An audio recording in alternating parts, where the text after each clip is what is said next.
Ayo lanjut. Sampai namanya sinten? Kula Pakno. Pakno. Wong sik enom kaya celuk Pakno to ya ya. Aja rasa nuwek-nuwekne. Iki Mbak bentuke nih. Anake piro sak kandang apa piye? 3. Babakne sekawan. Oh ngono. Bayo. Ning ndi ae kuwi? Ning mbokno mbok wek ngono. Ting dimana kalih. Ngono. Sapi ireng apa sapi Brahman kuwi? Brahman.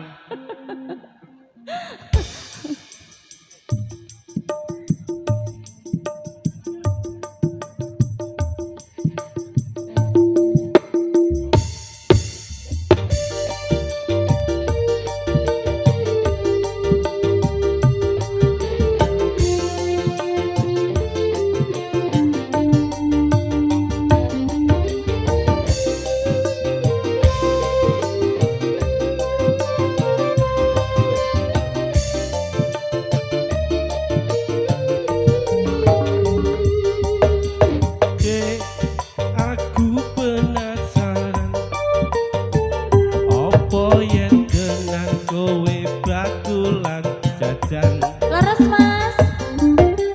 Nyawang kowe sing bakul jajan. Mesti wae jajanmu ya enak dengan.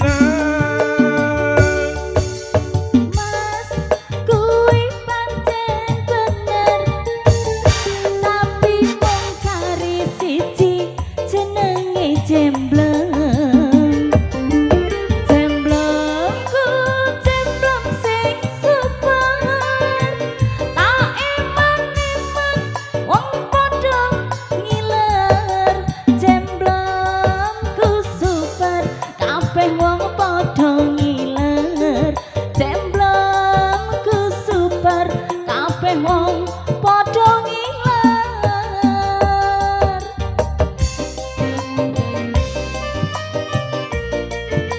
Jemblem deh.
Duwe duit tak bayar untung. Jemblemu, jemblem sing endi? Ora lanjut, lanjut. Sing endi kuwi Mas? Sing gedhi kuwi. Mosok ra ngerti yo bojo. Aja jemblem sing menunuk kuwi aku.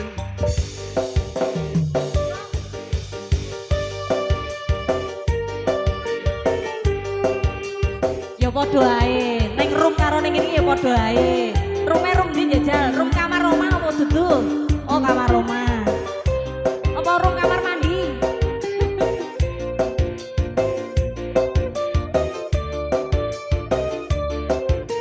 Ora usah adoh-adoh kaya ngono kuwi. Kene kok malah ngedoh-ngedoh ngono kuwi. Aku penasaran. Apa ya bener kowe dodolan jajan? Leres Mas. Jajan. Mesti wae jajanmu ya enak tenan. Mas, kuwi pancen bener. Tapi mung kari siji jenenge jembleng. Jemblengku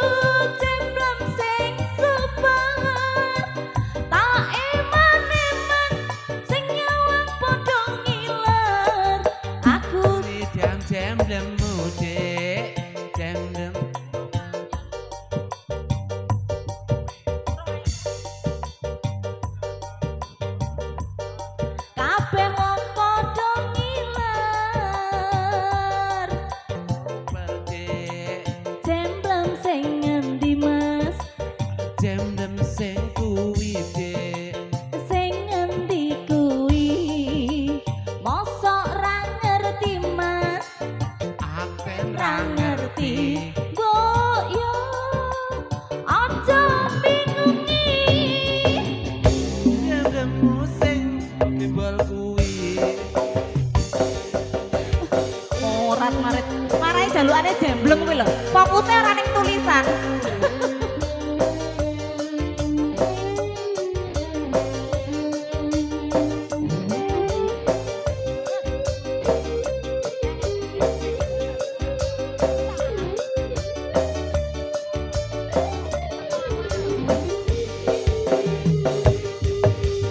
Di aku penasaran opo yo bener kowe dodolan jajan jajan mesti wae jajanmu yo enak tenan. Mas kuwi pancen bener tapi mung dari siji jenenge jembleng jemblengku jembleng sing super tak eman-eman kabeh padha ngiler aku padha ngiler jemblengku super kabeh wong padha ngiler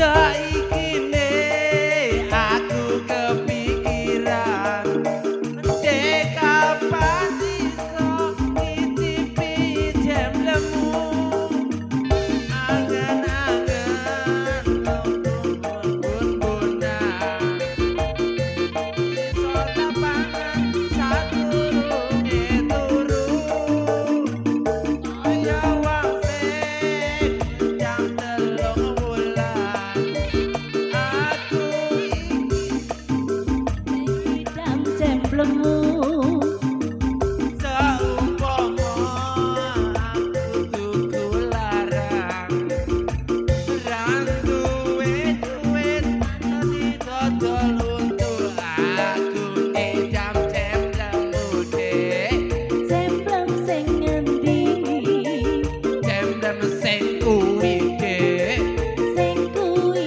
ngendi mosok ora ngerti dek pancen ora ngerti oh yo aja bingungi